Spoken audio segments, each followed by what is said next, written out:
Students, welcome to C I academy. और मेरा नाम है सुष्मिता और हम लोग आ गए हैं इंग्लिश ग्रामर की सीरीज लेकर के। तो पहले से भी हमारी इसकी वीडियोस जा चुकी है और अगर आपको इसका कोर्स देखना है, इसके पीडीएफ चाहिए, नोट्स चाहिए, एवरीथिंग इफ यू वांट, तो आपको सीआईए के ऐप पे जा करके व्यू करना पड़ेगा। और जितने भी कोर्सेज हैं वहाँ पे बहुत सारे कोर्सेज अवेलेबल होंगे, तो वो आपको जो सूटेबल होगा उसको आप देख सकते हो, पढ़ सकते हो। और हमारा जो टेलीग्राम चैनल है उसके थ्रू भी है, जो आप जा सकते हो, पीडीएफ्स वगैरह देख सकते हो, है ना। लेकिन मोस्टली आपको जो है वो ऐप पे व्यू हो जाएगा। तो एक बार आप जाके प्ले स्टोर से उसको नॉर्मली आप डाउनलोड कर सकते हो। सीआईए ऐप है। और अगर आपको नहीं मिलता है तो हमारे डिस्क्रिप्शन में लिंक भी होगा, वहां से भी आप जाके डाउनलोड कर सकते हो। ठीक है, तो हम शुरू करते हैं बिना टाइम गवाए। पहले टाइम गवा देती हूँ, फिर बोलती हूँ बिना टाइम गवाए। चलो बताओ, select the incorrectly spelled word. अच्छा, एक चीज जान लो ना कि अगर लैंग्वेज पेपर पूछ रहा है ना, तो कुछ चीजें आना तो एकदम परमानेंट है। कि सबसे पहली चीज तो आपका कॉम्प्रीहेंशन, इसका आना परमानेंट है। दूसरा है आपका ये क्या है, ये इनकरेक्ट स्पेल्ड वर्ड। ठीक है, जिसमें आपको सही स्पेलिंग वाले वर्ड्स ढूंढने होते हैं। दूसरा हो गया। तीसरा हमारा क्या रहेगा, कॉम्प्रीहेंशन में ही आपका फिल इन द ब्लैंक्स करके रहेगा, फिल इन द ब्लैंक्स। ठीक है, और फिल इन द ब्लैंक्स रहेगा पैसेजेस वाले। और एंटोनिम रहेगा आपका, एकदम रहना फिक्स है। सिनोनिम क्या ही बोलती हूँ मैं, सिनोनिम। या उसके बाद आपका और क्या रहेगा, मैं खुद भी भूलने लगती हूँ। एक्टिव पैसिव रहेगा ही रहेगा। ठीक है, सेंटेंस अरेंजमेंट,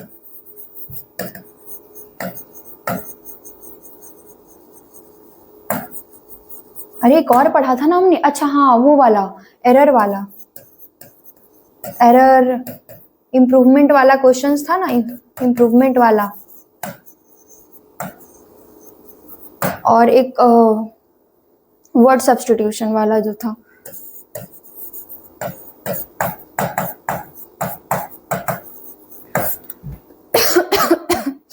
इन सब से क्वेश्चन आएंगे ही आएंगे, वेरी श्योर, वेरी श्योर। इसके बाहर क्या आएगा वो तो भगवान जाने, बट इससे तो क्वेश्चन आ रहा है। हाँ, एक और चीज, इडियम एंड फ्रेजेस।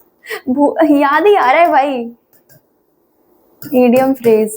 ठीक है, तो दिस वन ऑल्सो। ठीक है, तो ये सारे ना एकदम इंपॉर्टेंट है, बिकॉज इनसे तो क्वेश्चंस आएंगे ही आएंगे। अब लैंग्वेज पेपर में तुमसे ये ना पूछे कि तुम्हारी, मतलब सोचने वाली बात है ना, तुम्हारी स्पेलिंग नॉलेज अगर सही नहीं है, वोकैबुलरी सही नहीं है, तो तुम्हें इंग्लिश लैंग्वेज क्या आती है।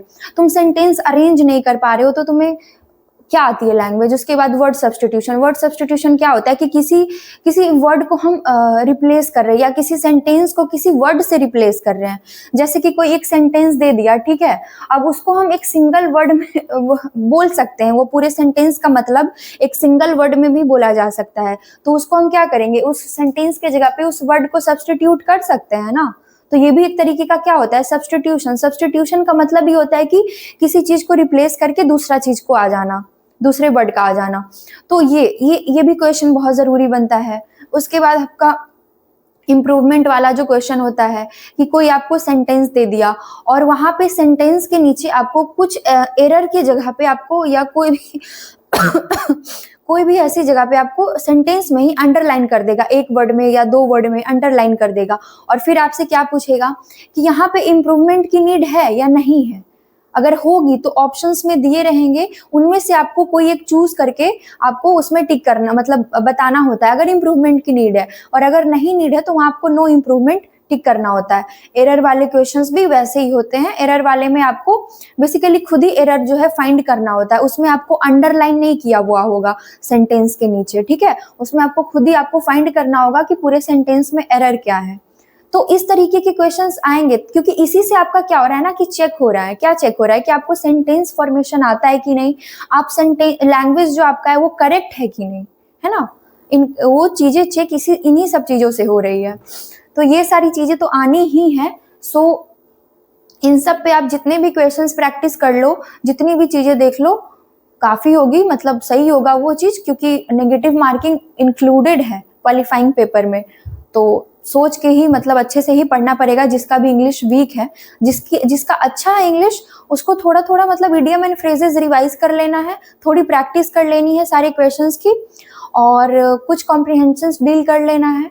बाकी तो सब सही है। जिसका वीक है उसको है कि थोड़ी ज्यादा प्रैक्टिस करे। ऐसा नहीं है कि उससे नहीं निकलेगा, उससे भी निकल सकता है, लेकिन उसको थोड़ी मतलब और थोड़ा सा समय ज्यादा देना पड़ेगा, थोड़ी ज्यादा प्रैक्टिस करनी पड़ेगी, चीजों को रटना भी होगा और प्रैक्टिस भी करनी होगी, तो हो जाएगा। समय बहुत कम है, तो ट्राई करें कि आप थोड़ा इस पे भी थोड़ा वक्त अभी दे दें, क्योंकि अब इसके लिए वक्त फिर मिलेगा नहीं।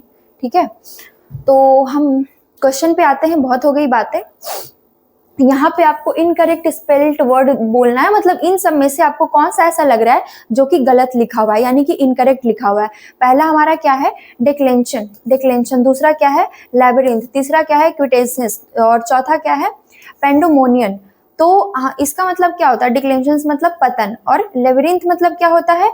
भूल भुलैया, है ना। उसके बाद क्विटेंसेस मतलब क्या होता है? सर्वोत्कृष्ट उदाहरण, है ना।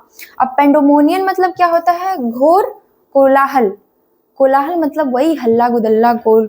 तो ये सही है, ये सही है, ये सही है, ये सही है। कौन सा इसमें से सही? तो इसमें मोस्टली होंगे। गलत कौन सा है ये आपको बताना है कि इनमें से गलत कौन सा है, इनकरेक्ट कौन सा है। ठीक है, क्या बताना है? इनकरेक्ट बताना है। करेक्ट तो बताओ कौन सा होगा? तो आंसर क्या हो जाएगा? डी हो जाएगा। अब डी क्यों हो जाएगा? क्योंकि जो पेंडेमोनियन होता है ना, ये पेंडेमोनियन नहीं होता है, मोनियम होता है। ठीक है, तो बस इस तरीके से ये गलत हो रहा है हमारा। चलो, क्या हो जाएगा? पेंडेमोनियम। ठीक है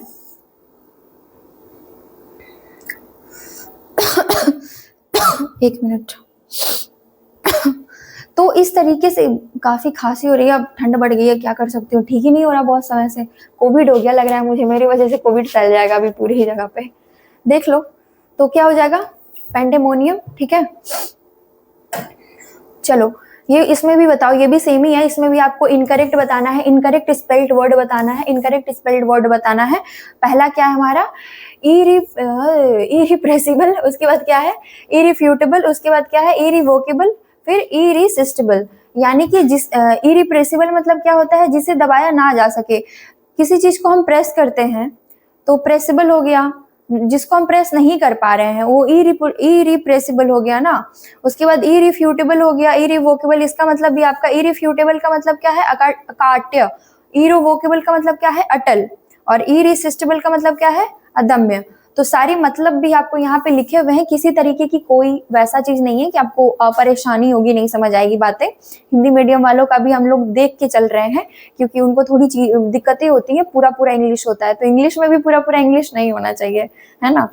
ठीक है, कोई बात नहीं है। तो बताओ इसमें। अच्छा, मैंने अभी क्या बोला?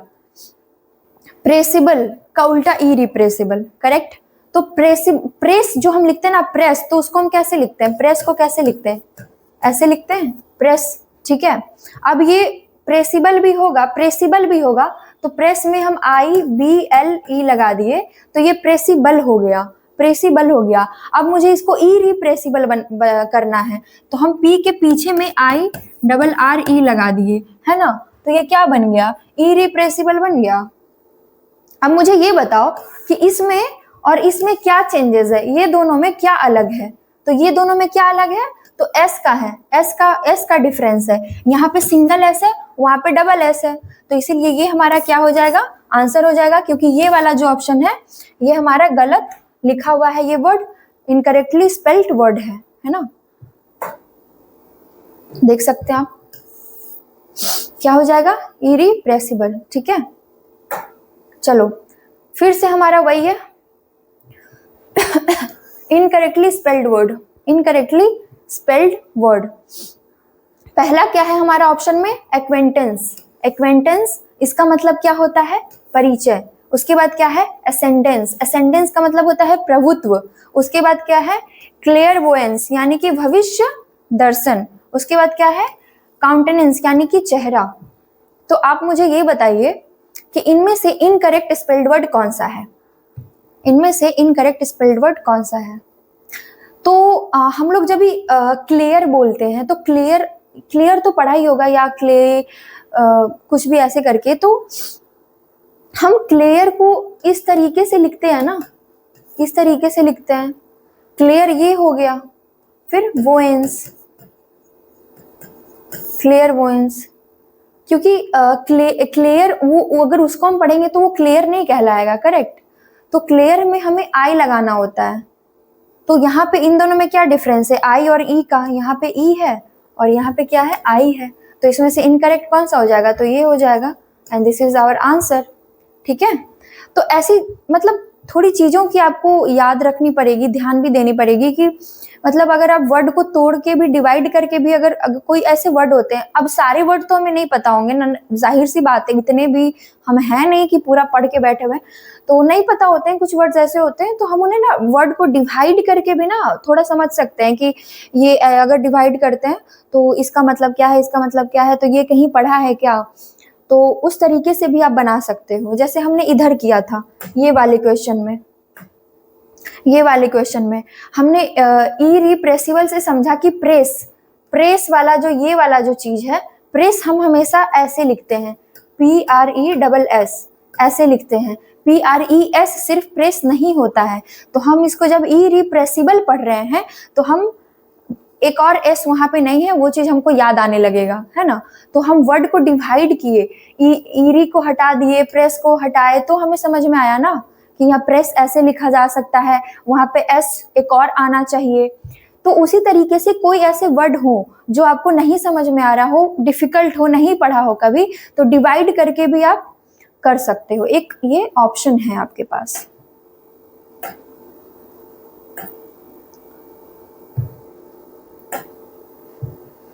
चलो ये बताओ डायरेक्शंस क्या है।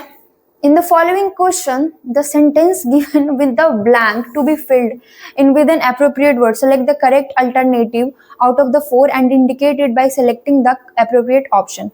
मतलब कि basically क्या है ना, ये आपका क्वेश्चन है जो कि उस तरीके से बनेगा जिस तरीके से हमने अभी देखा कि इसमें आपको इन चारों ऑप्शंस में से देखना है कि कौन सा जो है ये वाले ब्लैंक में सूट कर रहा है भरने के लिए, ठीक है। और वो हमें कैसे पता लगेगा, जब हम ये पूरा सेंटेंस पढ़ेंगे तो हमें समझ में आएगा कि ये बात किसकी हो रही है, ये थॉट जो है वो किस तरफ जा रहा है, और उसी हिसाब से हम यहाँ से ऑप्शन को चूज करेंगे, करेक्ट।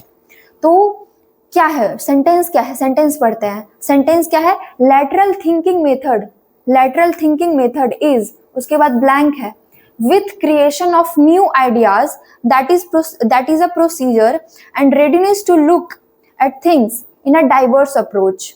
मतलब क्या बोल रहा है कि lateral thinking यानी कि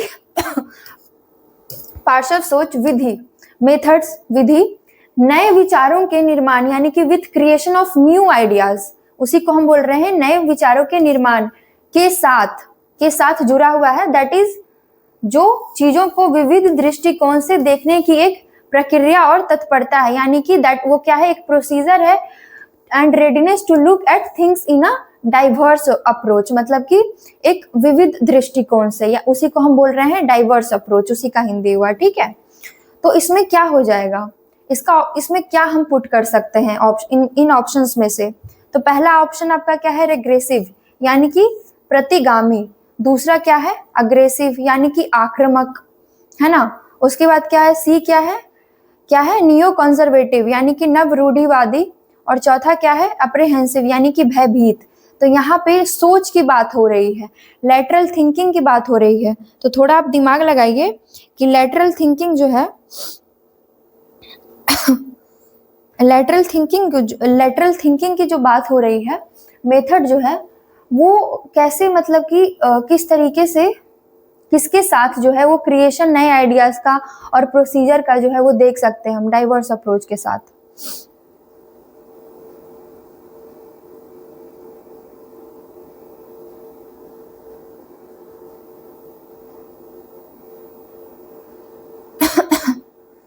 तो ये आपका यहाँ पे जो आंसर हो जाएगा ना वो अग्रेसिव हो जाएगा, ठीक है, आक्रामक, बिकॉज लैटरल यानी कि जो पार्श्व सोच होता है ना वो एग्रेसिव थिंकिंग से ही जो है वो क्रिएट होता है, ठीक है।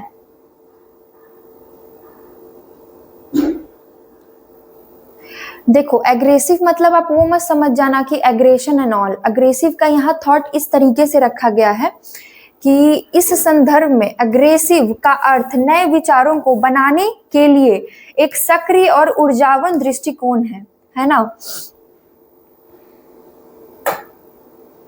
चलो ये बताओ, time perception raises a number of blank है, फिर उसके बाद क्या है, पजल्स। तो टाइम परसेप्शन की बात की जा रही है, यानी कि समय की धारणा यह सहित कई पहेलियां पैदा करती है, raise a numbers of puzzles, है ना, कि इसका क्या मतलब है जब हम कहते हैं कि हम समय को महसूस करते हैं। तो क्या बोल रहा है, including what it means to say we perceive time, है ना। तो ये टाइम की बात हो रही है, समय की बात हो रही है कि समय की धारणा या सहित कई पहेलियां पैदा करती है ना, किसके सहित, the time perception raises a number of what, discriminating यानी कि भेदभावपूर्ण, बोरिंग यानी कि उबाऊ, इंट्रीग्विंग यानी कि दिलचस्प, या बी फूलिंग यानी कि मूर्ख बनाना। मूर्ख बनाना क्या हो जाएगा,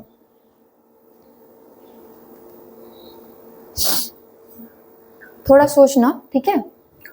तो यहाँ पे हो जाएगा इंट्रीग्विंग यानी कि दिलचस्प।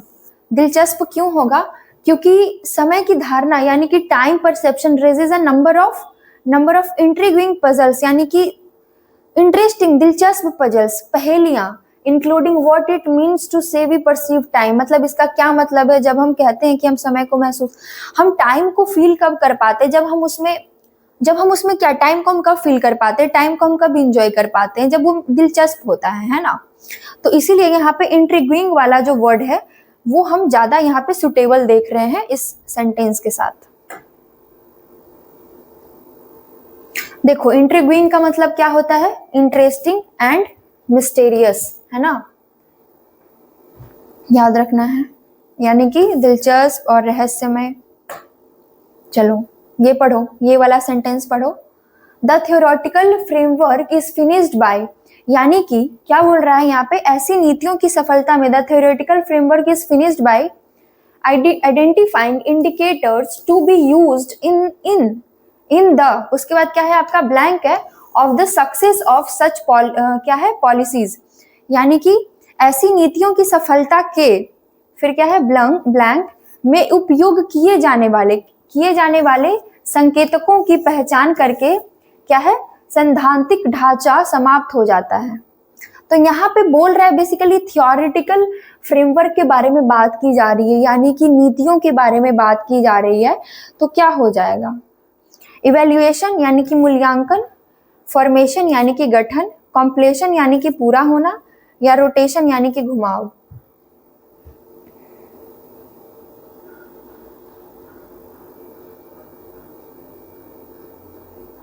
बताओ जल्दी बताओ।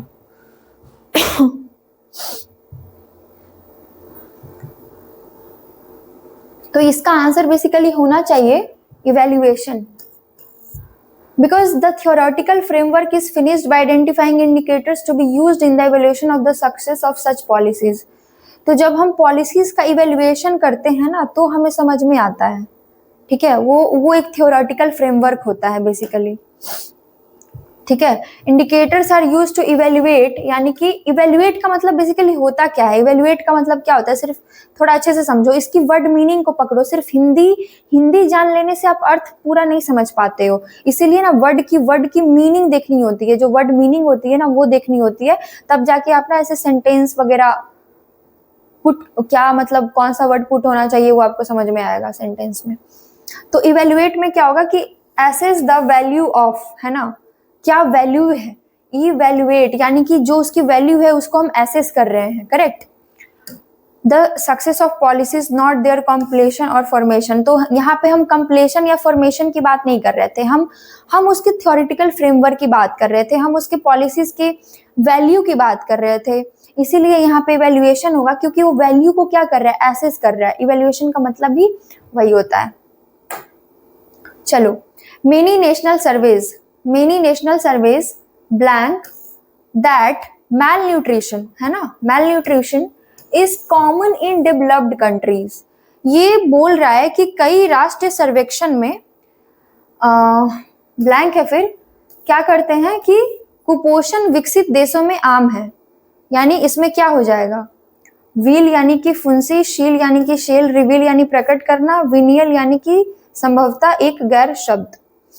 क्या हो जाएगा, मेनी नेशनल सर्वेज। बताओ, सोचो, कुछ सोचो थोड़े। इस ये वाले क्वेश्चंस में ना थोड़े ऑप्शंस कॉमन भी हो जाते हैं कभी कभी, अगर वैसा होता है तो दिक्कत होने लग जाता है। लेकिन हम थोड़ा अपने तरीके से चलेंगे, अगर ऐसा भी होता है केस तो, मतलब कि ऑप्शंस मतलब कॉमन हो रहे हैं थोड़े, तो हम मन की आवाज को सुनेंगे और मन की आवाज कह रही है कि आंसर रिवील होगा। ठीक है, तो क्या हो रहा है, मेनी नेशनल सर्वेज क्या हो जाएगा यहाँ पे, reveal that malnutrition is common in developed countries. तो मैल न्यूट्रिशन जो है वो कॉमन है डेवलप्ड कंट्रीज में। ठीक है,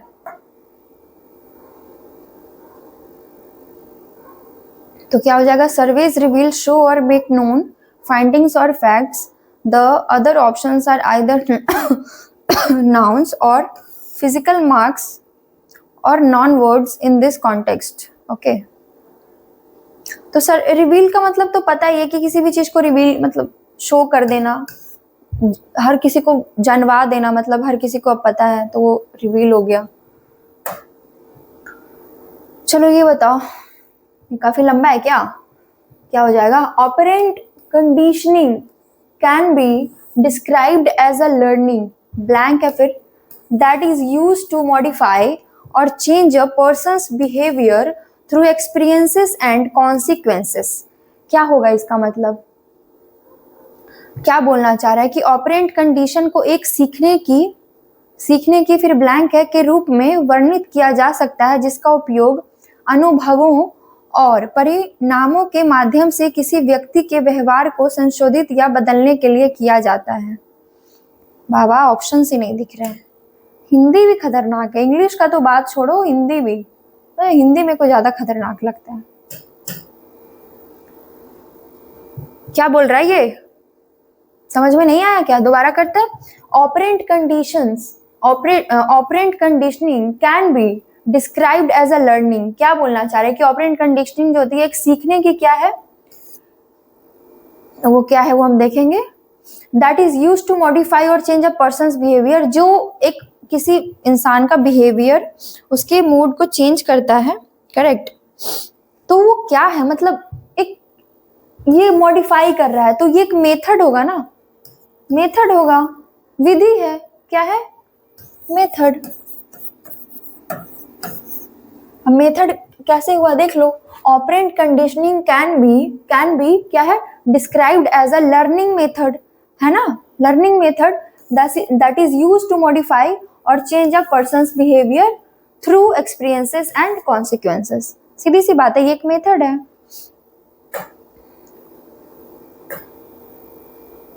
चलो ये देखते हैं क्या है, many forms fail because when they begin, फिर क्या है, ओई, तो ये आपको क्वेश्चन मिल गया है अरेंजमेंट, नो एरर वाला भी है और अरेंजमेंट वाला भी है।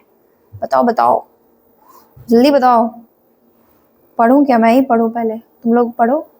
चलो, many forms fail because when they begin, उसके बाद क्या है, ऐसे बनाते ना, कैसे बनाते थे हम लोग, याद करो, ये ऑप्शन दो पहले। बाबा लिखना पड़ेगा मेरे को, इतना ठंड में तो लिखने का मन नहीं कर रहा है, बट राइटिंग समझ नहीं आए तो तुम देख लेना अपना, मुझे नहीं पता। Fail because when they begin, fail because when they begin,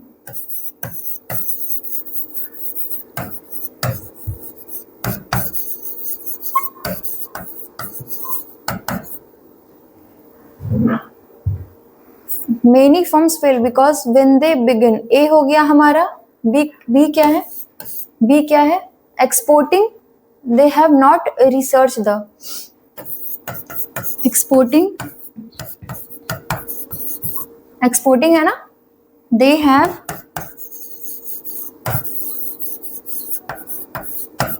not research the, है ना, वाह।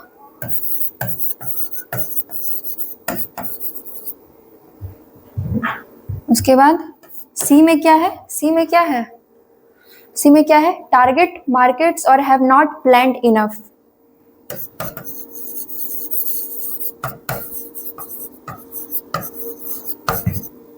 टारगेट मार्केट्स और हैव नॉट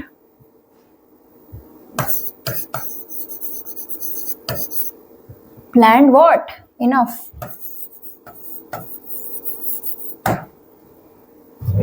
ठीक है, डी क्या है, नो एरर।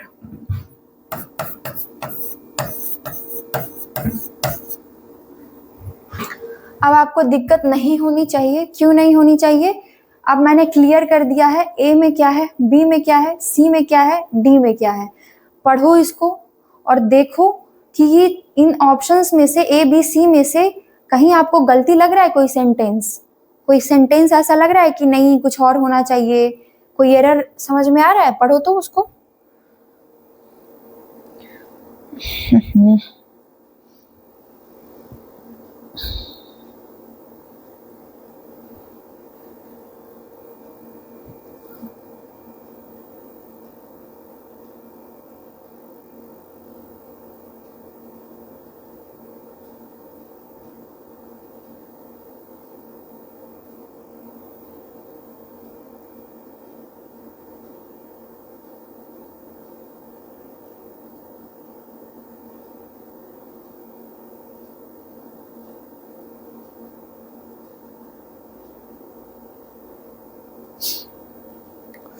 देखो ऐसे तो ये क्वेश्चन आसान है, अगर इसको थोड़ी भी ग्रामर की नॉलेज होगी ना, ये आसान है, लेकिन अगर नहीं बन रहा है तो मतलब ग्रामर की नॉलेज नहीं है, सीधी बात। तो देखो बाबा, गलती लिखती हूँ मैं।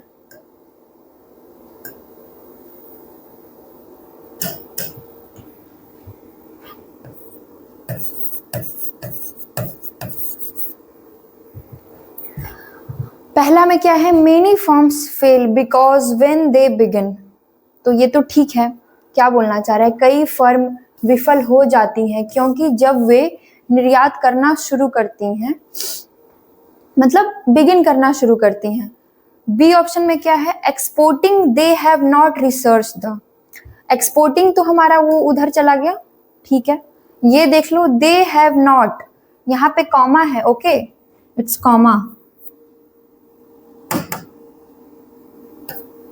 ये कॉमा है, and they have not research, हम हैव लगाते हैं तो हम क्या यूज करते हैं यहाँ पे, ये वाला जो है ये हमारा परफेक्ट में चला जाता है ना, तो बेसिकली क्या हो जाएगा यहाँ पे ई डी, है ना, जब हम हैव लगा रहे हैं तो यहाँ पे क्या हो जाएगा, रिसर्च्ड, हैव के साथ हम सिर्फ रिसर्च वर्ब वन नहीं लिख सकते हैं, हमें यहाँ पे क्या लिखना चाहिए, रिसर्च्ड, दैट्स इट, इसके अलावा कोई गलती नहीं है, all are correct, it's very very easy.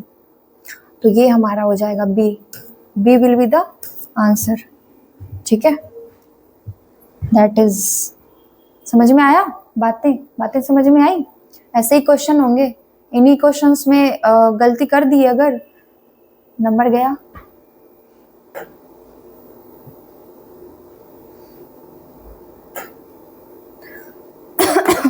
Explanation भी देख लो, have not requires a past participle third form of verb, यानी कि V3 का बात कर रहे हैं, थर्ड फॉर्म ऑफ वर्ब, है ना, after it to form the present perfect tense, example have researched, तो ये प्रेजेंट परफेक्ट फॉर्म को दिखा रहा है ना basically, the word research here should be researched, है ना, because we are doing what, like we are mentioning have not, तो हैव के साथ हमेशा V3 का फॉर्म पुट होना चाहिए। चलो ये बताओ, put of what a man learn will measurable ये भी लिखना पड़ेगा क्या? अच्छा, आप लोग ना अगर टाइम मिले तो ऐसे ऑप्शन ए बी सी करके लिख लेना, नहीं मिले तो आप स्मार्ट हो गए अगर बहुत, तो आप नहीं लिखोगे, जल्दी जल्दी बना लोगे। लेकिन अगर बाय द वे लगे कि नहीं कंफ्यूजिंग है ए बी सी डी में नहीं समझ आ रहा, तो ऑप्शन वाइज करके लिख लेना जल्दी जल्दी, स्लो स्लो नहीं, टाइम चला जाएगा। हाँ लेकिन सही लिखना। ए में क्या है, मेरी तरह मत लिखना, मैं बहुत स्लो लिख रही हूँ। नहीं, put off water what a man learn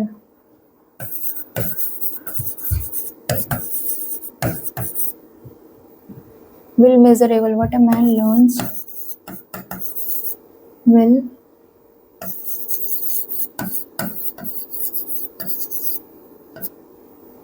measurable as a specific knowledge and skills.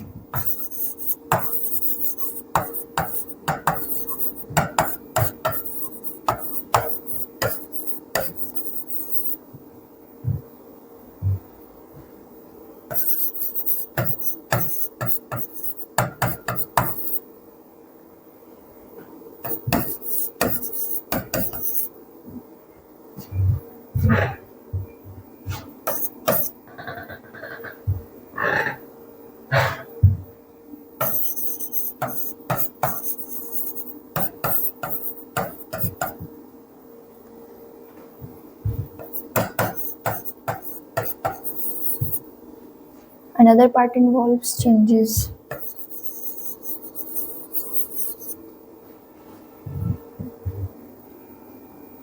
उसके बाद क्या है,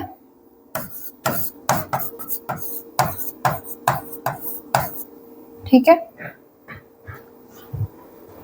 तो ये आपका ऑप्शन वाइज हो गया। खांसी को इग्नोर किया जाए।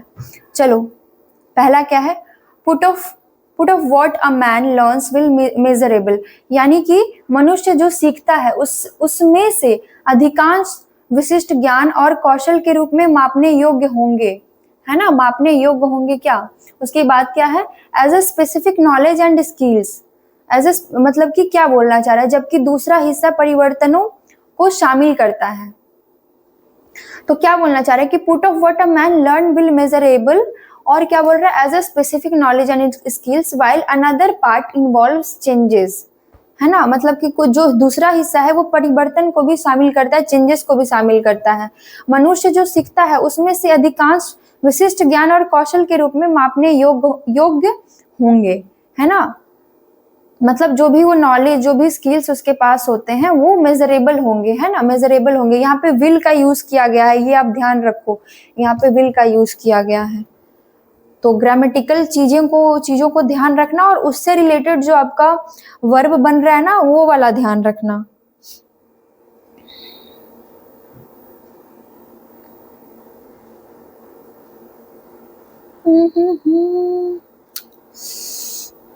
बताओ जल्दी, सोचो।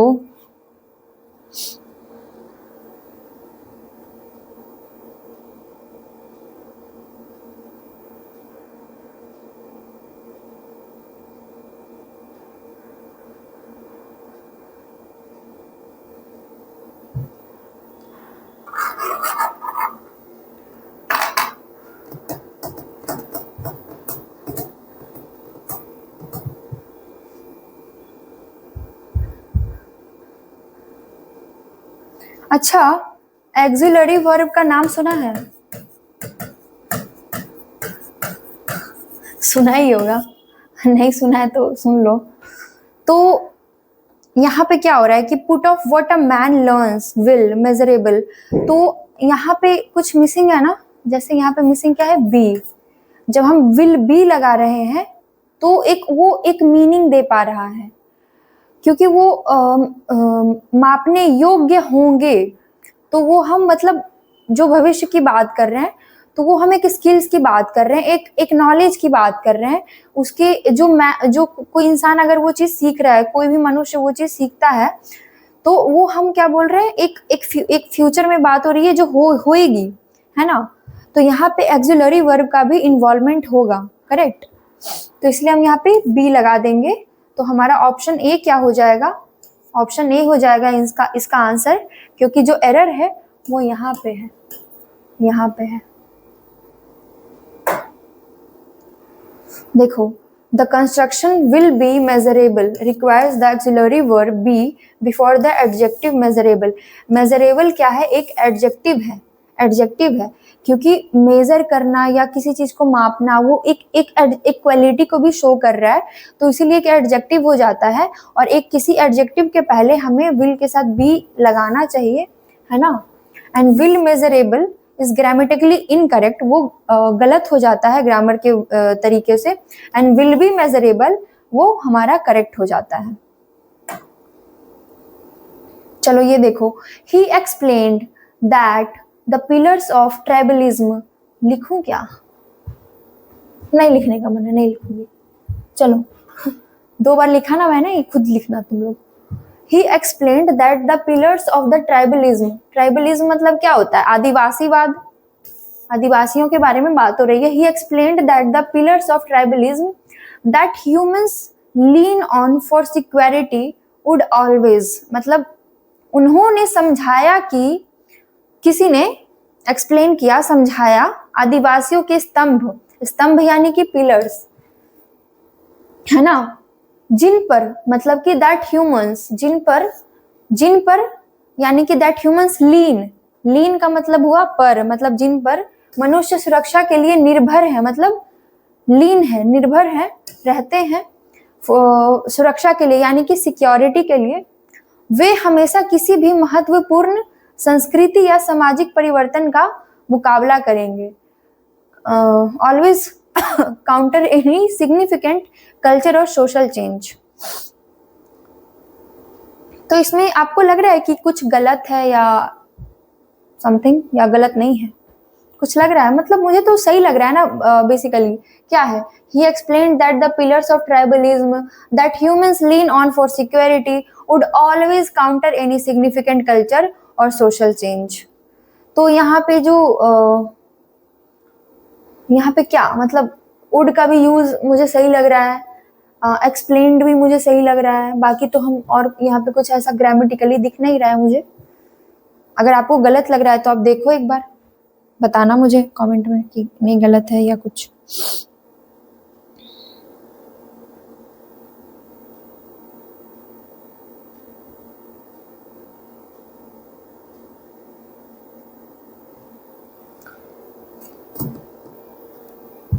लगा कुछ गलत? मुझे नहीं लग रहा, तो मैं डी करके निकलूंगी, नो एरर। नो एरर क्या लिखा है? हाँ, no error.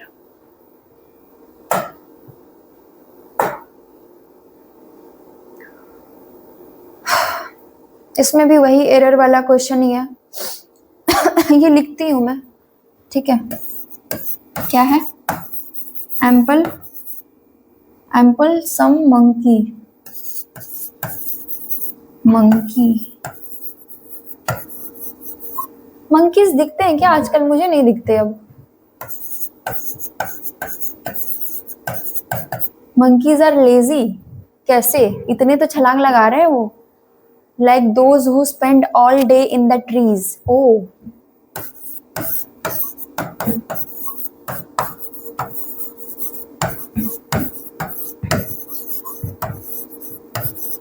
like those who spend all day in the trees.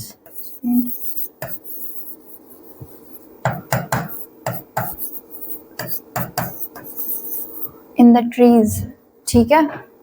And some are industrious.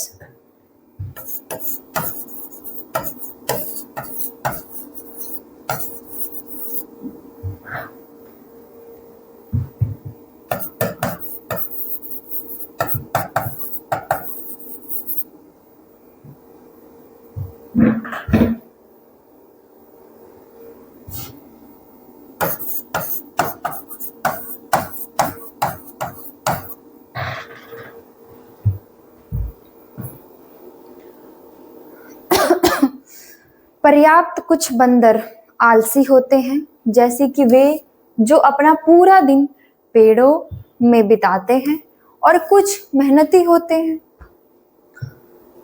जैसे कि हम लोग भी हैं। जो कुछ दिन भर बेड पे सोए रहते हैं, रूम में बंद रहते हैं, हॉस्टल में ही रहते हैं या अपने रूम में रहते हैं, उनको पता नहीं कब सुबह हो गई, कब शाम हो गई, कब रात हो गई, फिर सुबह हो गई, फिर शाम हो गई, उनको पता ही नहीं लगता। तो वैसे लोग भी होते हैं, उनको बंदर भी देख के बोलेगा ओ शिट। ठीक है, तो क्या हो जाएगा इसमें? कुछ आपको एरर लग रहा है? Example some monkeys are lazy like those who spend all day in the trees and some are industrious. बताओ जल्दी। तो इजी है, बहुत बहुत इजी है, जल्दी बताओ, सोचो, मतलब बताओगे क्या? ऐसे आप लोग को जब मैं बोलता हूँ जल्दी बताओ जल्दी बताओ, उस टाइम पे कमेंट कर दिया करो ना, आंसर्स कमेंट किया करो, मतलब थोड़ा ऐसी चीज ना लगे कि नहीं हाँ भाई पढ़ रहे हो।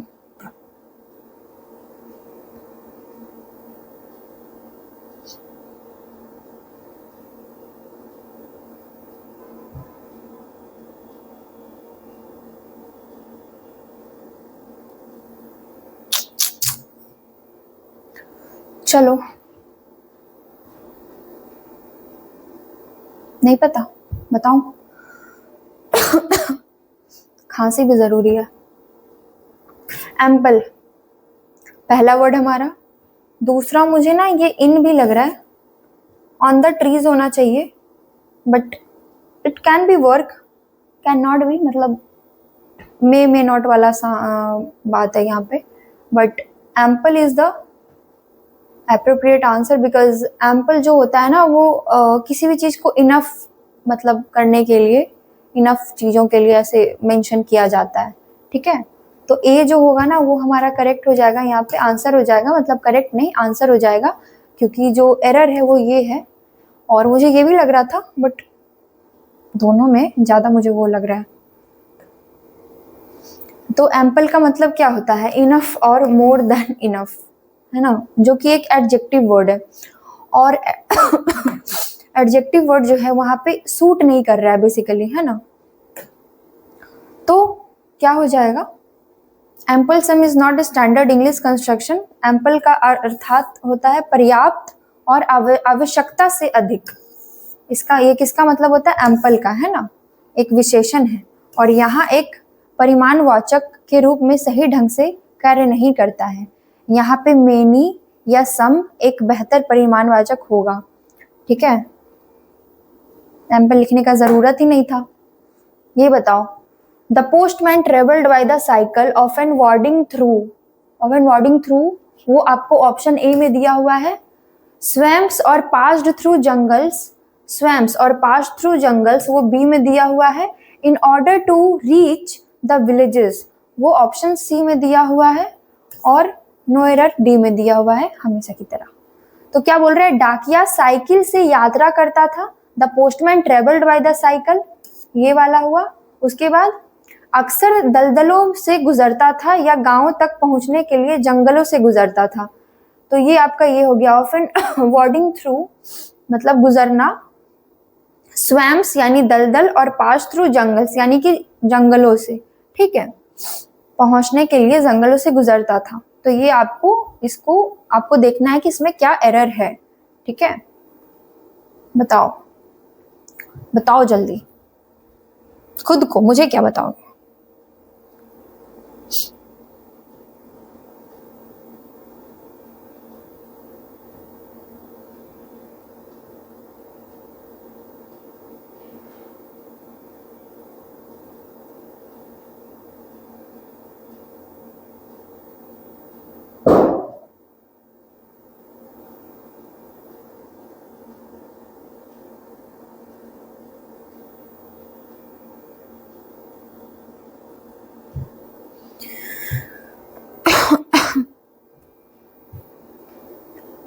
मुझे तो इसमें कोई एरर ऐसा लग नहीं रहा है बेसिकली, लेकिन एक जगह पे कंफ्यूजन है, और वो है आपका यहाँ पे। ठीक है, बस बेसिकली हम क्या पढ़ते हैं? पासिंग थ्रू पढ़ते हैं ना, पासिंग थ्रू, है ना, वो पास कर रहा है, गुजर रहा है वहां से, तो पासिंग थ्रू, करेक्ट। तो मुझे जो लग रहा है आंसर होना चाहिए वो आपका ए ही होना चाहिए बेसिकली, नहीं तो डी भी हो सकता है, बट ए भी होना चाहिए, बी है।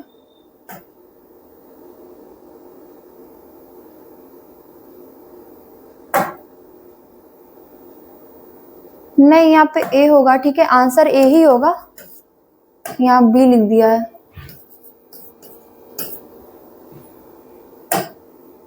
चलो, नो मैटर वॉट अबोका did in his earlier years, in the ending he proved to be uncommonly, उसके बाद क्या है, virtuous and wine।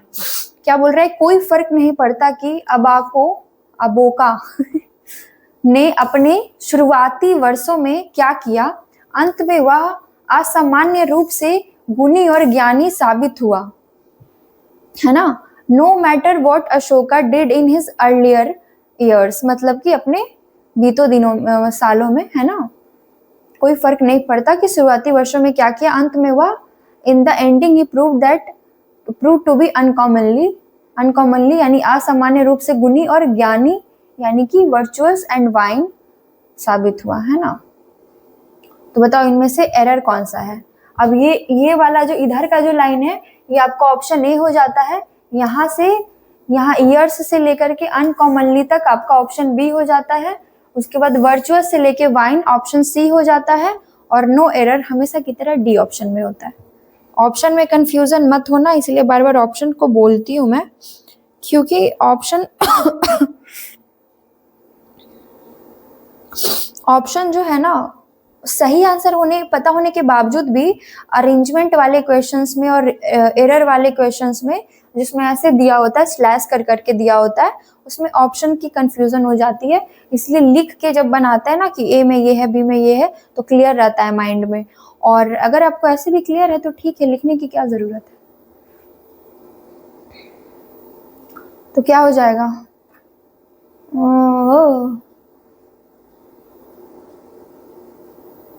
अच्छा, इन द एंडिंग यानी कि एंडिंग हो रहा है, यहाँ पे प्रूव्ड भी लिखा है, एंडिंग भी लिखा है साथ में, नहीं, ईयर्स इन द एंडिंग मतलब इन द एंडिंग ही प्रूव्ड, ऐसे थोड़ी होता है। तो यहाँ पे क्या हो जाना चाहिए, आईएनजी को हट जाना चाहिए, हट जाओ, तुम्हारा कोई काम नहीं है,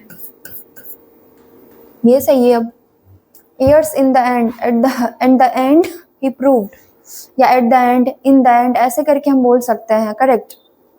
in the ending ये थोड़ी होता है। तो क्या हो जाएगा, option B.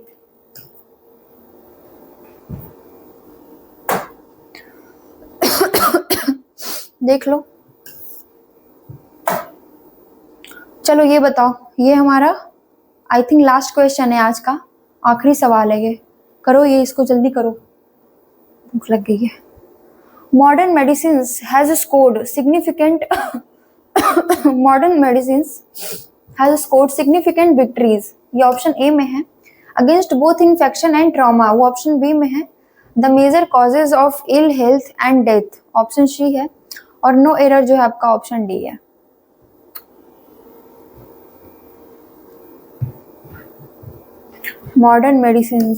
Modern medicines has scored significant victories against both infection and trauma। क्या बोल रहा है, आधुनिक दवाओं यानी कि मॉडर्न जो मेडिसिन है ने संक्रमण और आघात दोनों के खिलाफ महत्वपूर्ण जीत हासिल की है, जो खराब स्वास्थ्य और मृत्यु के प्रमुख कारण है ना। तो मॉडर्न मेडिसिन हैज आगे अब खुद समझो, बनाओ।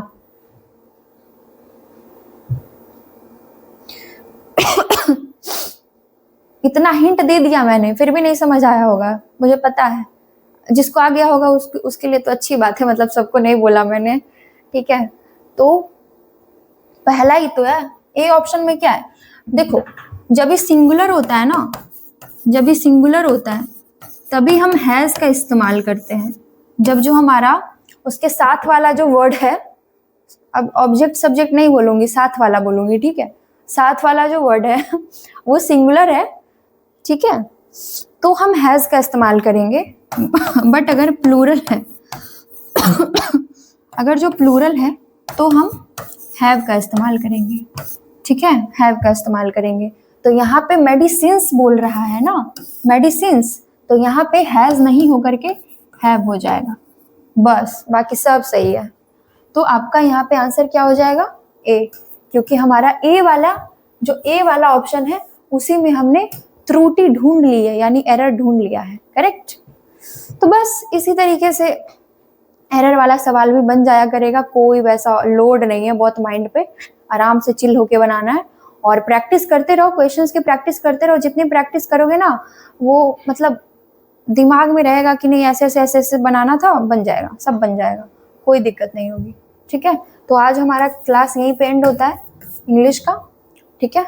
साइंस की क्लास में मिलो, फिर साइंस की क्लास भी होनी है, तो फिर मिलते हैं। तब तक के लिए पढ़ते रहो, नहीं भी पढ़ते रहो, तुम्हारी मर्जी, मेरा क्या है। थैंक यू फॉर वॉचिंग, फिर मिलते हैं अगली वीडियो में।